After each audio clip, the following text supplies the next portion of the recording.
Hello guys, good morning. Ito, bumili ako ng karne ng baka.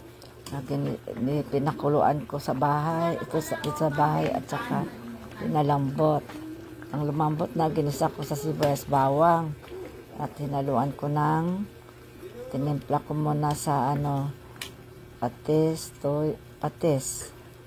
At saka ito rin yung bagoong na binili ko. Malapit na yan maluto. Nilagyan ko yan ng nilaga ko muna para maalis yung mga dumi-dumi, sinala. Tsaka ito na naman, tsaka ginisa. Ito malapit na maluto. Nilagyan ko ng pichay, puso, talong, tsaka yung sitaw. Yan, malapit na maluto yan. Okay, ang sarap yan. Thank you guys for watching. See you the next vlog. Bye.